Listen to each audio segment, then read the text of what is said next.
Three, two.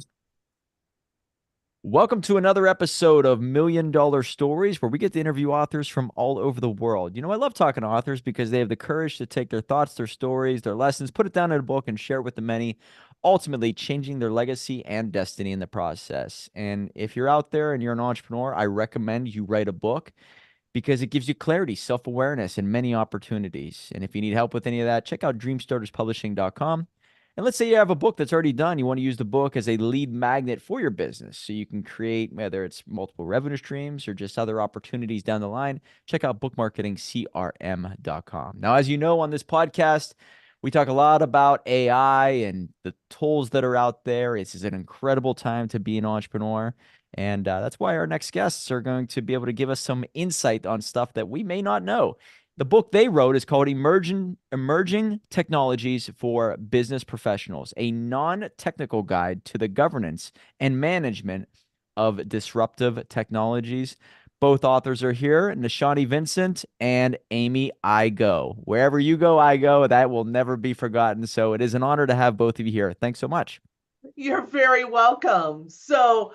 Um, I guess we could start with just a little bit of how this came to be. Yes. I assume that we'll tell that story. Nishani and I are both academics. We both have a background in financial systems from our previous career. Got our PhDs and became academics, and both really enjoyed teaching. And we were sitting at a conference, and one day we're like, what I wish we had was a comprehensive book that described all these technologies written for the non-IT person. And we looked, and there really wasn't anything out there. And so, what do you do when there's nothing out there? And being writers ourselves, you write it. You'd be the And one. Yes. we first was like, well, we'll just write it, share it, and use for our own classes. And it's like, well, you know what? We've done a lot of work. Let's see where it can go. And we went from there and ended up with getting a publisher and able to publish it. Wrote it in about a year and got it out the door. Nice. So, yeah. So, what Now made we're you using guys it in fall our in love class. with this sector? Like you said, you're both teachers. So, technology, there are many people who ask me, do you use AI? And I'm like, yeah, you're a fool not to. And the reason why is because a tool has been entered into your life. All right. It becomes a part of everyday existence. And if you don't pick it up and master it, someone else will. It's like you're a carpenter or maybe like a landscaper, and you're out there sawing trees, and someone comes by and says, "Hey, I got a chainsaw," and you say, "No, no, no, I'm doing something. I know how to do it. The hell with that chainsaw thing." And then the competitor picks it up and uses it better than you, and then you're out of business. So I think it's in your best interest to learn these tools and resources better than the next person. Therefore, you can master it and use it rather than be used by it. So, what made you fall in love with it? Well, like Amy said, like we are both accountants. Like I am an accountant by background, by profession, professional certification, education. But then I started working in accounting and in corporate accounting, and I did not like it at all. So I kind of switched gears and got into consulting. And most of the consulting that I did was accounting information systems design. So think about like a general application that you use in accounting. When you, even if it's an off-the-shelf product, when you purchase it, you can't just install it and start running. You have to really think about how you make it your own to fit your business. So that's what I help clients do in my consulting work. And that made me appreciate accounting in a broader sense, not just the accounting function of debit and credit and just keeping records and keeping track of where the money flows, but to think about how it impacts an organization in a broader sense. So when I actually came back from my graduate studies and did my PhD, I focused on research related to that area, but the more I got into it, and from my experience as well, the reason why technology works well in a company is because people think put a lot of effort into the design of it and the governance of it. Meaning, like, you oversee it. You don't just use it blindly, but you understand the benefits and also the limitations. So the more you understand the limitations, the better that you can use the technology to create an advantage, create a competitive advantage for you. So when we got into this space, when we thought about writing this book, we really thought about, what would a manager want to know? They want to know some basics of how the technology works, because you have to get the experts involved. You can't be an expert in every area. You have to get the experts, the IT experts involved, but you have to be able to have an intelligent conversation with these experts.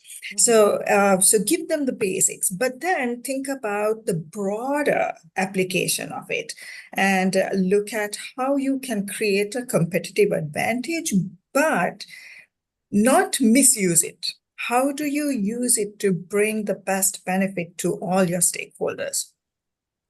Love it. So I think the business experience is what really got us into this sector. Like, it's not accounting, it's not really IT, it's not very technical. So it's more of a strategy driven, more thinking about a management of an organization. Got it. And so I just watched an interview with Elon Musk, and I think he so perfectly explained, some of the ways to really entice people or excite them about certain things that you talk about in your book. And he says the school system is a little bit off because it teaches you about the wrenches and the screwdrivers. They'll have a class on calculus, but the students will not know how to use calculus in the real world or for their vision or for their career. And so they're taught the tools, but not the application aspect.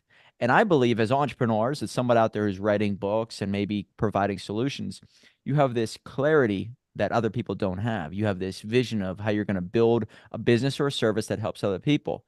Therefore, you say, if that's the vision, what are the tools that will help me build that engine, right? Rather than me understand the tools just to understand the tool, is let me put together the picture and then I'll find the tools that will make that a reality. And so when I look at AI, I'm looking at it in a way of how can I make the greatest book publishing business, book marketing, and create freedom? And that's just going to be one aspect of many that will help me obtain that. So I think that's crucial. And maybe that does tie in with what you just said, that you really do have to have the over encompassing vision or mission. And these tools that you talk about will make your life easy, much Mhm. easier or more efficient.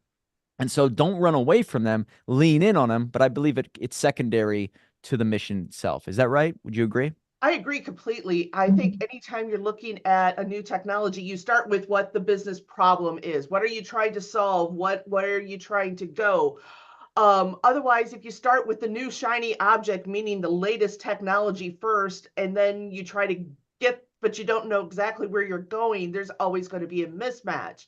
So making sure you're using the right tool for the right task. I think sometimes I'm probably a little bit more of an IT than accountant person, so I always like the new technology and started to always drift there.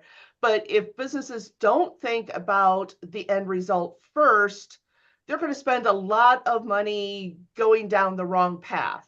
Mm-hmm. Honestly, new technology is great, but there are times that the old tried and true does work. It depends on what you're trying to solve. So and that's one of the things that we talk quite a bit about in our book is how to find the right one. And once you do, how to manage it well to avoid the risk that goes with any new technology. Anytime you're doing something new, there's always a risk of something going wrong. So that's where we talk about governance. How do you manage those risks? How do you make sure you are doing the things properly to reduce those? You're never going to eliminate it, but how to reduce that risk? How do you oversight it? So you're using it in a way that will be most beneficial for your business and do, potentially less harm.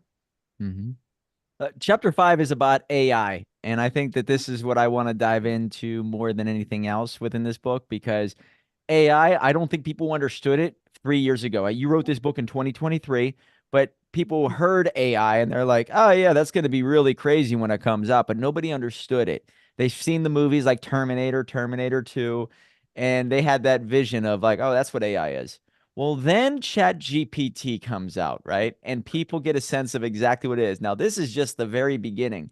The stuff that's behind the scenes, the stuff that some of these government agencies are using is scary, right? Compared to even what we notice. And what we're seeing right now is unbelievable. But the people who are applying it to their business are speeding up the game. And it's wild. So can you give us some insight on what you've seen professionals do when it comes to the applications of AI and what's possible for the everyday listener out there? We're looking at who wants the shiny example right Yeah, off we the have bat. that 6 hours. You guys can, I mean, probably just keep rattling off because it never Exactly. ends. That's the problem. So, do you have one, or I can go? You can go ahead. Well, we just actually got back from a conference and got to see how it is really changing, for example, the field of accounting. So, eliminating all of the, right now, just eliminating a lot of the manual work, and I think a lot of people are also fearful of AI at first because of those movies. I mean, they scared the bejeebers out of me as a kid. But honestly, AI has been around for as long as I have, really, over 50 years. And it's just now that it's really developing faster and faster. So businesses are have been using it for finding patterns, predicting, trying to predict financial outcomes, the future, what transactions are fraud. But now the possibility of generative AI, ChatGPT being the one everybody's most familiar with, it just puts so many tools at the fingertips of users. And I think that's where the big difference is. AI before the last 3 years was behind the curtain. It was more of it was magic that some developers did behind the scenes, and now it's at the fingertips of users. And I think for most business people, now all of your employees can use it to various extents, whether it's to help proofread their writing, simple things like that, to doing analysis of data for those that aren't as proficient in Excel. ChatGPT, you can upload a spreadsheet and analyze data. Things that I never thought I would do outside of Excel now can be done, at the fingertips of users. And I think that's really one of the biggest differences between where we are from 20 years ago when we were using AI, but it was more behind the scenes, even 5 years ago, and just recently in the last couple of years. But that doesn't mean companies shouldn't take some precautions, have some expectations of what employees should be using AI for, or what they should not. Do you want to have do you want them to have to enter all of your top secret information onto Chat GPT without taking extra precaution, to protect your company sensitive information? So there's a lot of direct. Nishani, what would you like to add? So when I teach my students, one of the things that I tell them is, the tool is as good as the person sitting in front of it. If you put a chimpanzee in front of a computer, they're just going to press buttons. They don't know what they're doing.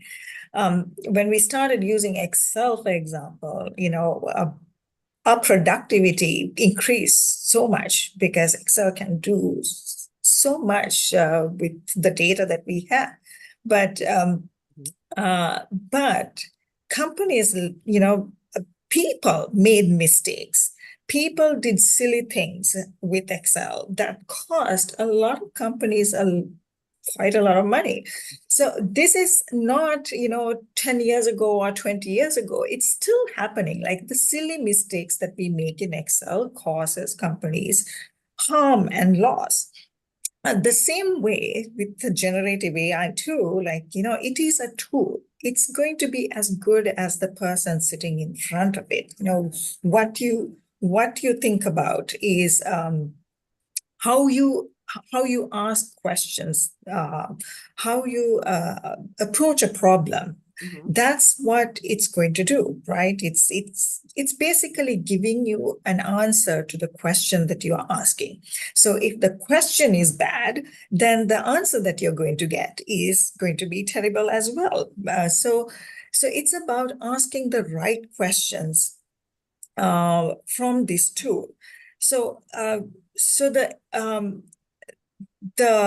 importance of, like the person sitting in front, that does not go away even with the tool. The tool is amazing. Like Amy said, it has become an end user tool that we have access to this amazing tool, which was behind the curtains several years ago. Now it's right in front of us. But what we do with it is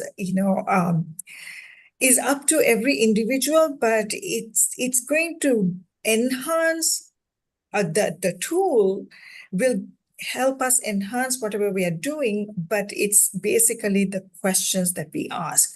That's what is going to help us Yeah. get the right answers. The magic is in the prompt. I'm glad you brought that up. People think Exactly. that I mean, you have pretty much unlimited information out there, but you have to become more specific with the question or the prompt that you provide ChatGPT. And the more specific, the better.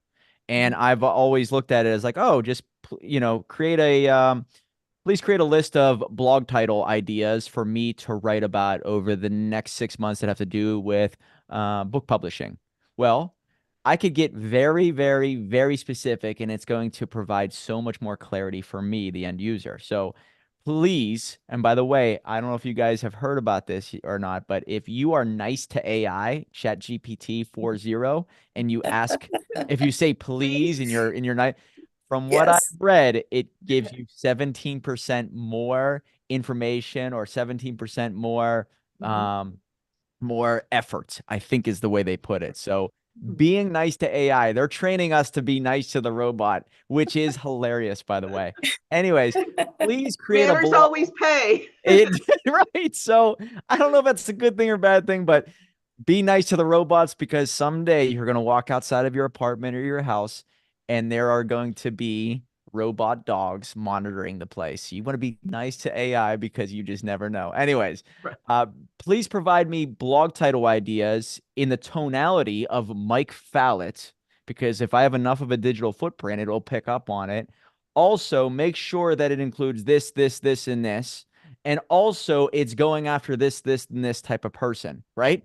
The more specific, the better, and therefore it's valuable insights. So become very good at prompting, but once again, know the end goal and the end vision. And then once again, it never ends. Once you play with it, you start to see its limitations, but also its strengths. And so this podcast, for example, is going to be, it's being recorded.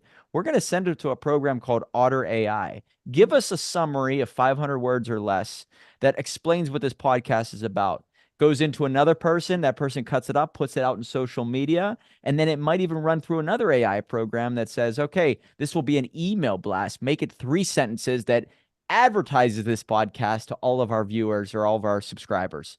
So you can get very efficient, and it's going to be a game changer as long as you're, number one, creating digital content, which will leave a digital footprint, but knowing your prompts, but ending or knowing your end vision of where you're taking this whole system, this whole business. And the better you do it, the more the individuals out there will look at you as the experts, as the professional. Am I right? Right.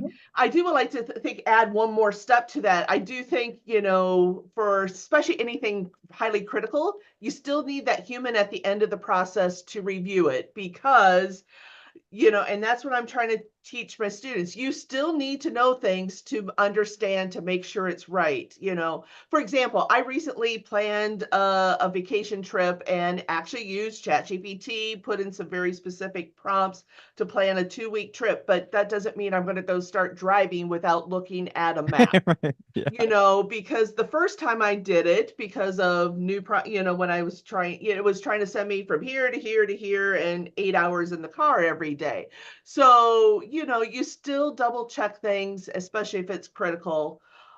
We've heard about the lawyer, for example, that used a citation that was complete hallucination from AI. Those are getting far fewer, but they still exist depending on what domain you're asking, putting your prompt in. So you still need that human at the end, especially if it's critical content that you need to have checked at the end, or you're using it for something legal, especially, or other aspects. Absolutely. The human element, it's got to be there, and there's got to be a oversight for sure, because individuals will get lazy where it's a copy and a paste, or they won't catch it. And so you need to have someone review it where there's that emotion, whether it comes to writing. Like when we write books for entrepreneurs, it's a human being that writes it, with potentially using maybe as a tool to summarize a paragraph in a better way, but human writer, human editor. And when it comes to these little tweaks of advertising a website or showing off a QR code, maybe you can ask AI to just do it in the best form possible, and it'll give you ideas. And it's a great time to be an entrepreneur. I've always said is that this is the best time because you can build something from your house using Zoom with all these tools that you thought that only the elites would have, but we have it as just everyday citizens. And I want to talk a little bit about, because you guys have accounting backgrounds, obviously, but um, cryptocurrency. All right. When I talk to the crypto bros, there's all kinds of crypto bros out there. They're all about it. They're talking about Bitcoin. Tell us what you guys think about cryptocurrency, the blockchain. Are you excited about it? Are you nervous about it? Do you think it's going to completely change the entire world? What are your thoughts? Um, I would say I'm cautious. Uh, I love technology, but I am a cautious user and an adopter.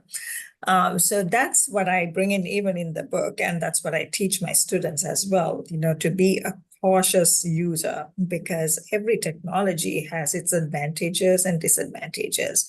And sometimes the harm that it can have is not very apparent. Like take, for example, the smartphone. If I give a smartphone, I have two kids. So when I give the smartphone to my kids, I had to educate them on how to use it, how to be responsible with it, right? If you just give a kid a smartphone, that's going to cause and open doors that they didn't expect and may lead them down the wrong path. And so there are some dangers in technology. So I would say I am excited. I have written several papers on blockchain, cryptocurrency, and I'm excited about it, but with caution.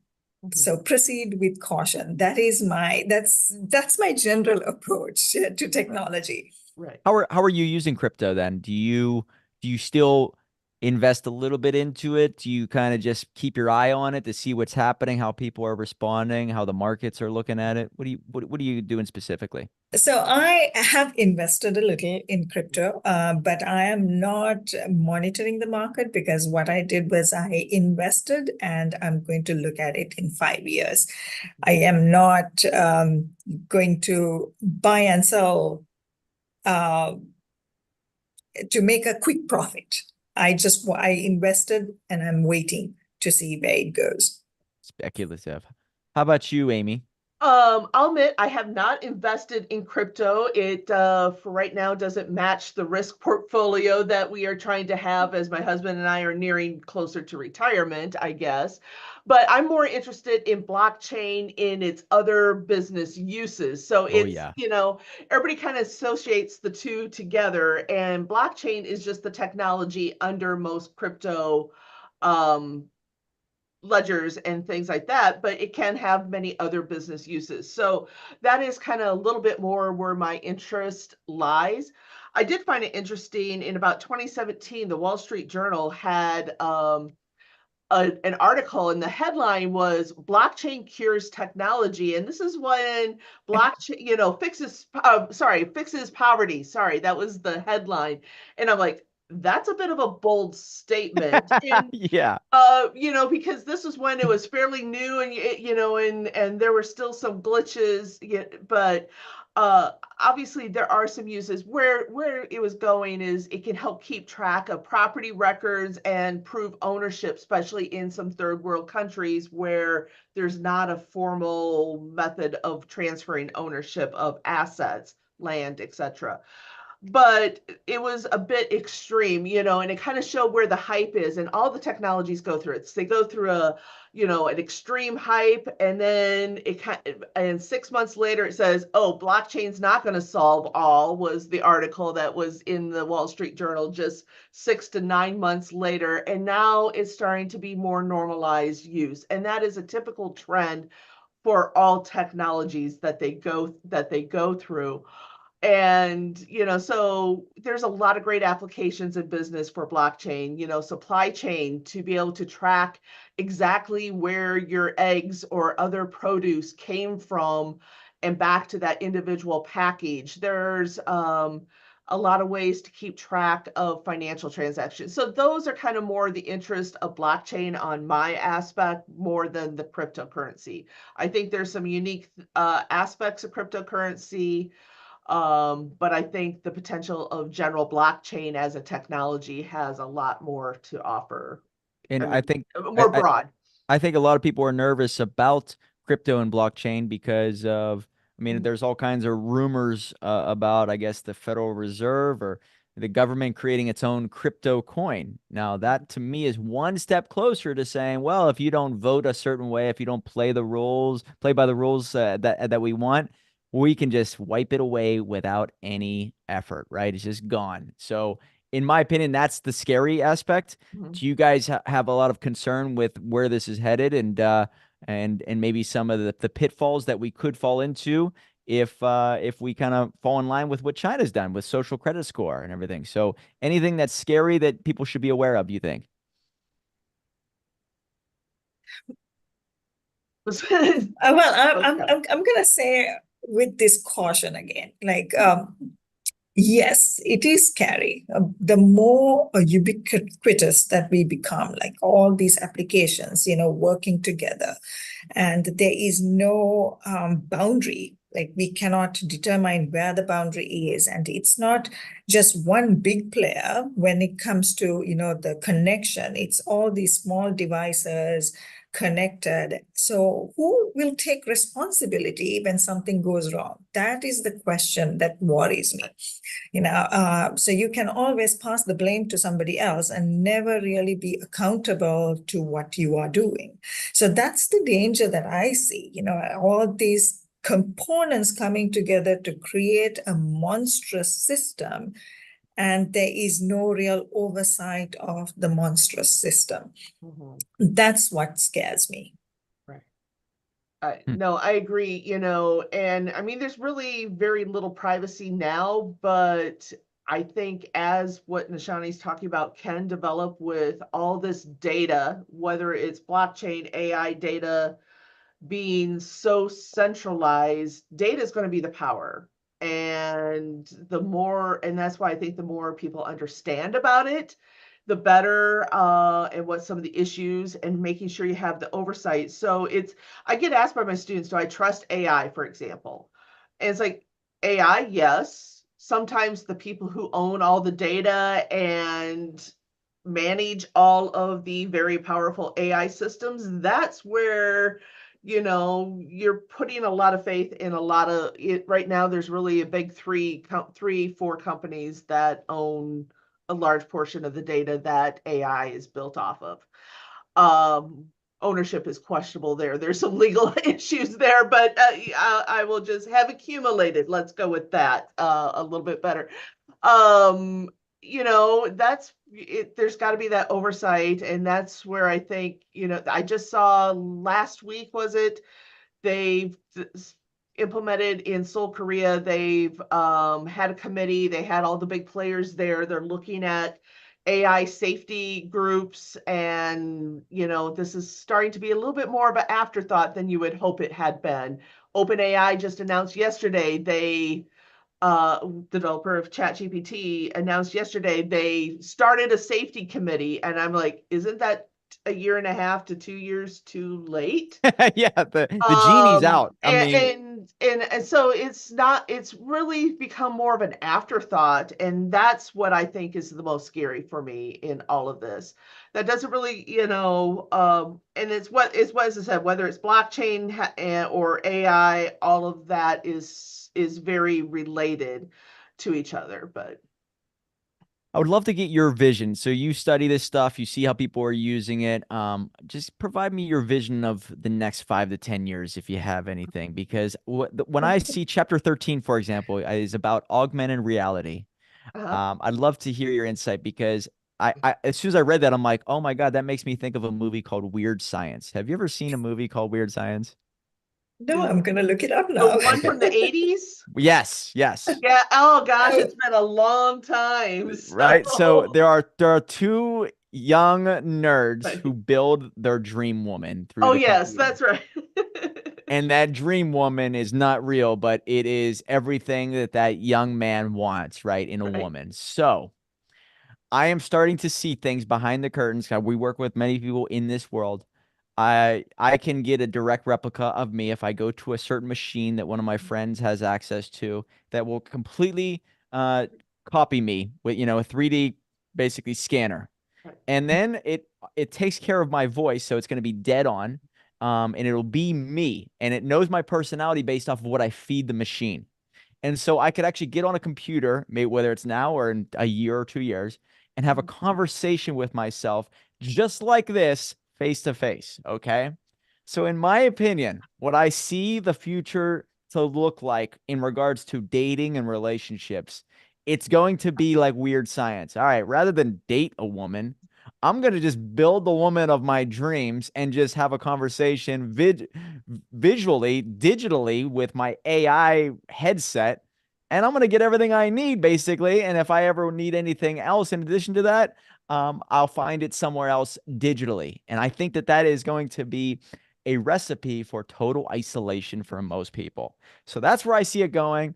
What do you guys say about that? Um, you know, I do, we've already become more isolated because of technology to some extent. So I don't see that being a huge leap. I mean, to some extent, you know what I I mean? I know. mean, not, it is it's going to be for some people, but there is still going to be people who need that true social interaction. But it brings up a closer problem that the ability to deep fake. And actually, we just talked about this last week. A professor friend of ours at another university created a deep fake video of Tim Cook, looked, sound, he took it to the SEC, and they're like, oh, dang, this is scary because it was basically Tim Cook. Now, he said nothing innocuous. He was saying that accounting is the greatest profession type thing. But, what if he changed it to something about stock price? And that is the closer part that is, politicians, CEOs, and before you could tell, right? You could tell a deep You fake. There's can't tell anymore. Nope. no, it was um if you didn't have the words fake across it, you probably could, because that's the only way they were allowing him to share it anymore. But we're only a couple steps from having the technology to do that. Now, whether or not humans completely isolate themselves and only build the relationships that are perfect in what they see, I hope not. Technically, yes. I hope we don't get that far. How about you, Nishani? What do you see? Um, I mean, you are not very far from, I know. where we are heading. And especially when you think about the advances in the medical industry and what you can do with DNA editing and things like that. Things that we, saw in sci-fi movies are really becoming a reality. It is a scary future. Like I have kids, so I fear for them in how to prepare them for the future that they need to live in. At least, I think in my lifetime, I think I'll be able to um, get by and not really be in that, world that you just described, like everything is artificially generated, like you have your relationships in digital form, and you just live in isolation, and that is a very scary future. And in one of your, I mean, the podcast that I listened to, one of the things that you mentioned was like, work is fun. And if you can get everything done with technology, what is the purpose of living in this world?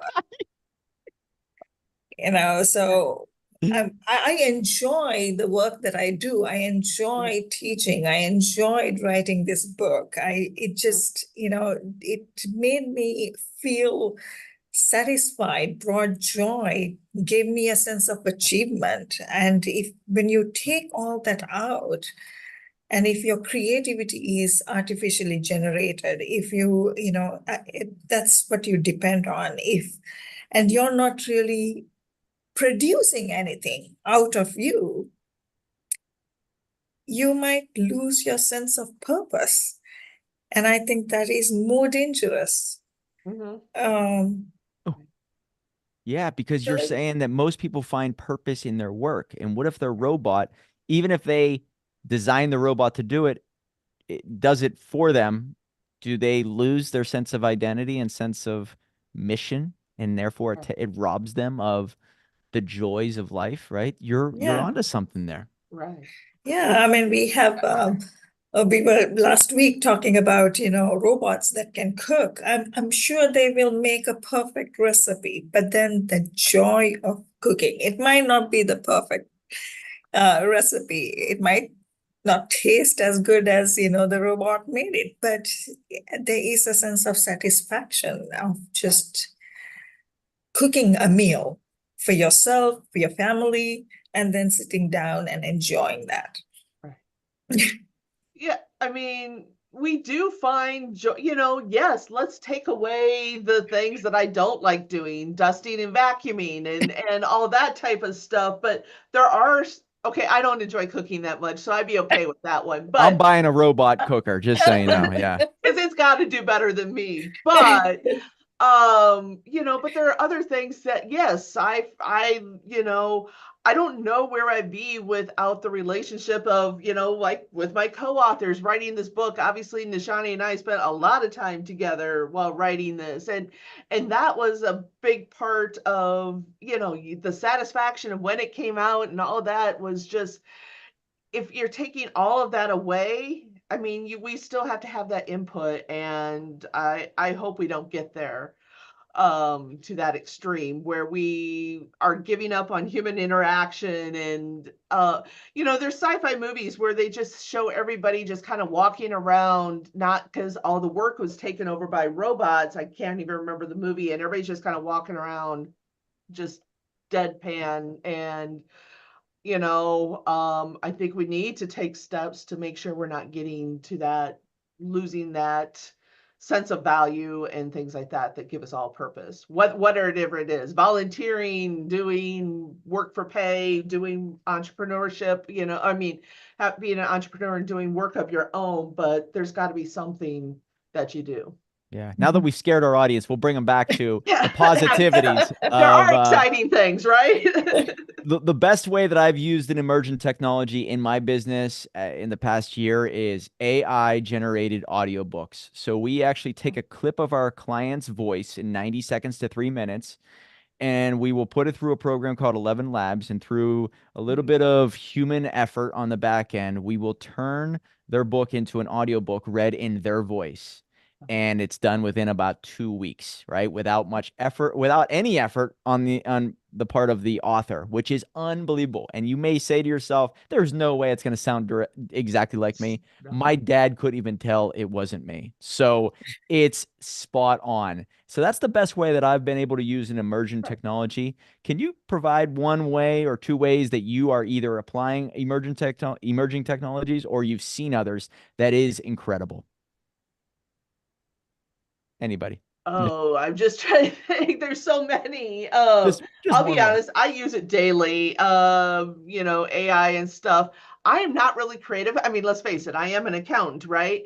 When it comes, just I use it for all my creative thinking. Give me titles for catchy titles for this. Give me, and I don't tell my students this, but when I need a whole bunch of multiple choice questions for a review class, There we go. Okay. because honestly, it comes up with a lot of questions that are very similar to what I would do, but you know what? I don't have to type them now. And other ideas. So I'm using it constantly to do things faster. And I've always kind of done some of that with whatever tools, building bots and things like that, of things I do repetitively as well. So, Nishani, what other things have you used? Um, to create syllabuses, talking points, generate talking points. So now, just to help me, it's like having a personal assistant, Yes. That's a good way to look at it. Yes, so it just gets things done. So I don't really need an assistant. I can just tell generative AI to do that, and it's there in a couple of minutes. Not even a couple of minutes, couple of seconds sometimes. So, Um, yeah, uh, outlines. yes, and the more I talk to people, the more ideas that I get.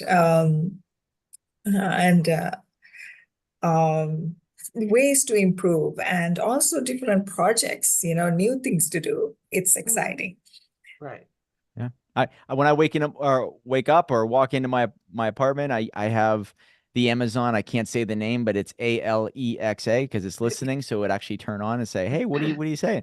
You know what I'm talking about though. Yeah, But when it Yeah. comes to right. my lights, music, all of that, and individuals out there in my network will always say, "Oh, you're letting the government in to spy on you? How dare you?" I said, "Do you have a phone at all?" Because just so Yeah. you know, this is listening to you, whether you Right. realize it or not. Just start Right. talking about cat food. If you even don't have a cat, you're going to notice ads pop up about cat food. So get Right. ready for Now I'm that. gonna be Yeah. But I mean, you're a fool not to use it. It is a blessing and a potential curse if you use it the wrong way. So it's Mhm. out there. Become friends with it because there's no way around it unless you go and buy a farm somewhere or some type of compound and then you get away from it. But even right. with that, trust me, back in the 60s, my dad was in the Navy and he would always tell me about cameras that back in the 60s that could be in airplanes you can't see from the ground and it could have cameras that pick up the date on a dime. All right, so back Yeah. in the 60s, now just Right. imagine what is happening right now and you don't even realize it. So Right. Mhm. fascinating times. It's going to be wild, but outside of your book, obviously, we want people to take a look at emerging technologies for business professionals. This is your both of yours first podcast. You did a Right. great job. So, is there a website or social media channel that people can find you on and maybe reach out to you directly? I'd be happy to have people reach out to me on LinkedIn. So it's just Amy Igo. There's not too many with that last name, Igou. Nishani. Yes, I'm on LinkedIn as well.